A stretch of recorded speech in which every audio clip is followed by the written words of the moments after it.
전 세계에는 약 200개가 넘는 나라가 있습니다. 일부 나라의 이름은 지형에서 유래하기도 합니다. 예를 들어 네덜란드은 낮은 땅이라는 의미에서, 또는 거주하던 불황민족 이름에서 유래하기도 하지요. 예를 들어 프랑스는 거주하던 프랑크족에서 시작되었지요.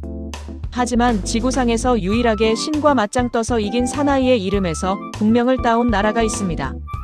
바로 중동의 화약고이자 세계 경제 정치를 흔드는 나라, 이스라엘입니다. 신과 싸워 이겼다. 들으면 들을수록 오만하고 황당하게 느껴지는 이 단어는 어떻게 한 민족의 정체성이 되었고 어떻게 4,000년을 살아남아 현대 국가의 이름이 되었을까요? 오늘은 성경 속 신화부터 고대 언어학, 그리고 1948년 건국 당시 치열했던 국호제정, 비화까지 이스라엘이라는 이름에 숨겨진 흥미로운 사실들을 완벽하게 파헤쳐 봅니다. 먼저 이 단어를 언어학적으로 분석해 보겠습니다. 이스라엘은 고대 세머 즉 히브리어의 두 단어가 결합한 형태입니다. 앞글자 이스라의 어원은 사라 혹은 사라르라는 동사에서 왔습니다. 이 단어는 싸우다, 투쟁하다, 지배하다, 버티다라는 뜻을 지니고 있죠. 뒤에 붙은 엘은 고대 근동지역 전체에서 통용되던 단어로 단수형 신을 뜻합니다. 즉, 조합하면 이스라엘은 신이 싸우신다 또는 신과 겨루어 이긴 자라는 뜻이 됩니다. 그런데 여기서 의문이 생깁니다. 유대교와 기독교는 피조물인 인간이 감히 창조주인 신에게 대적할 수 없다고 가르치는 엄격한 일신교입니다. 그런데 어떻게 인간이 신과 싸워 이겼다는 이 단어를 국가의 이름으로 삼았을까요? 그 비밀은 인류 역사상 가장 기묘한 야간 심야 시간대에 벌어진 씨름 사건에 있습니다. 기원전 2000년경으로 돌려보겠습니다. 이야기의 주인공은 유대인의 3대 족장인 야곱입니다. 야곱이라는 이름의 뜻은 원래 발 뒤꿈치를 잡다, 즉 남의 다리를 걸어 넘어뜨리는 사기꾼이라는 부정적인 뜻이었습니다. 실제로 그는 형 에서를 속여 장자권을 빼앗고 외삼촌을 속여 부를 축적한 아주 지독하고 영악한 이기주의자에 속하였죠. 평생을 속임수로 승승장구하던 야곱에게 인생 최대의 위기가 찾아옵니다. 자신에게 칼을 갈고 있던 형 에서가 군사 400명을 이끌고 자신을 죽이러 오고 있다는 소식을 들은 것입니다. 가솔과 재산을 모두 강 건너로 피신시키고 야복강가에 홀로 남은 야곱은 극도의 공포와 고독에 휩싸입니다. 바로 그 순간 어둠 속에서 정체불명의 한 남자가 나타나 다짜고짜 야곱에게 싸움을 걸어옵니다. 두 남자는 밤이 새도록 한치의 양보도 없이 격렬한 씨름을 벌입니다. 동이틀 무렵이 되었는데도 야곱이 무서운 집념으로 버텨내자 상대방은 야곱의 허벅지, 관절 한 독뼈를 쳐서 탈구시켜버립니다. 뼈가 부러지는 극심한 고통 속에서도 야곱은 상대방을 놔주지 않고 매달립니다. 당신이 내게 축복하지 않으면 절대 가게 하지 않겠습니다. 사실 그 남자의 정체는 인간의 모습을 한 천사였습니다. 야곱의 처절한 집념을 본 천사는 그에게 이렇게 말합니다. 내 이름을 다시는 야곱이라 부를 것이 아니요 이스라엘이라 부를 것이니 이는 내가 힘으로는 하나님과 겨루되 천사와 겨루어 이겼음이라. 남을 속여 발목 잡던 자 야곱이 신과 겨루어 운명을 바꾼 자, 즉 이스라엘로 재탄생하는 순간이었습니다.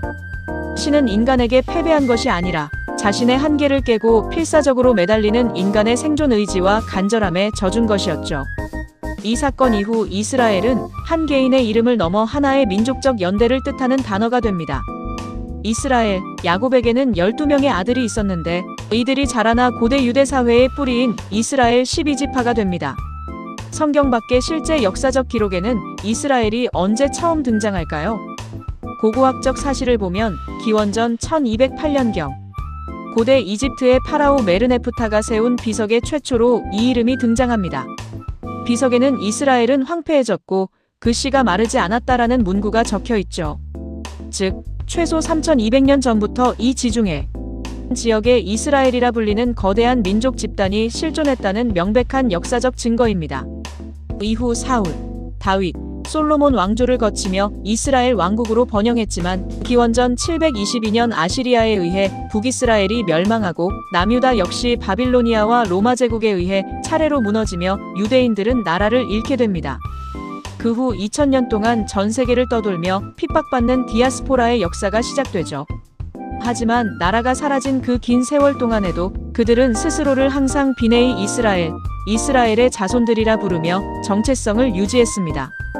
그리고 마침내 1948년 5월 제2차 세계대전의 홀로코스트 비극을 겪은 유대인들은 마침내 팔레스타인 땅에 자신들의 국가를 재건하기로 합의합니다. 그런데 놀랍게도 독립선언을 하기 직전까지 이 나라의 이름은 이스라엘이 아니었습니다. 국호를 두고 건국 지도자들 사이에서 격한 논쟁이 벌어졌기 때문입니다. 당시 가장 유력했던 국명은 유대인의 땅을 뜻하는 유다였습니다. 하지만 문제가 있었습니다. 새 나라의 영토에는 유대인뿐만 아니라 아랍인들도 살게 될 텐데 아랍계 시민을 유다인이라고 부르는 것은 큰 모순이었기 때문입니다. 종교적 시온주의를 상징하는 시온도 거론되었지만 정치적 종교적 색채가 너무 강하다는 이유로 탈락했습니다. 건국 선언을 단 이틀 앞둔 상황에서 초대 총리가 되는 데이비드 벤구리온이 한 단어를 제안합니다. 바로 이스라엘이었습니다. 종교와 상관없이 그 땅에 사는 모든 시민을 포용할 수 있는 이름, 이스라엘인이 될 수 있고 고대 역사적 정통성을 완벽하게 계승하는 이름이었기 때문입니다. 결국 투표 결과 7대3으로 이스라엘이 통과되었고 건국 선언 불과 24시간 전에야 비로소 현대국가 이스라엘이라는 이름이 세상에 공식적으로 울려 퍼지게 되었습니다. 오늘날 이스라엘은 수많은 국제적 분쟁과 대립의 중심에 서 있습니다. 전 세계 인구의 0.2%밖에 되지 않는 유대인들이 이 거친 중동의 한복판에서 압도적인 영향력을 행사하며 생존할 수 있는 비결은 무엇일까요? 어쩌면 그 해답은 그들의 이름, 이스라엘에 있을지도 모릅니다. 유대인들에게 이스라엘이란 단순히 신을 이겼다는 오만이 아닙니다. 그것은 가장 절망적인 순간에도 절대 포기하지 않고 운명과 세상에 끊임없이 질문하고 부딪히며 기어코 살아남는다는 지독한 민족적 생존 근성의 DNA입니다. 사기꾼 야곱이 뼈가 부러지는 고통 속에서 이스라엘이 되었든 말이죠.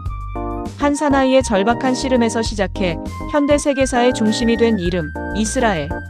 오늘 준비한 역사 다큐멘터리는 여기까지입니다. 오늘 영상이 유익하고 흥미로우셨다면 구독과 좋아요, 그리고 여러분의 생각을 댓글로 남겨주세요. 저는 더 깊이 있고 재미있는 지식 이야기로 다시 찾아오겠습니다. 시청해주셔서 감사합니다.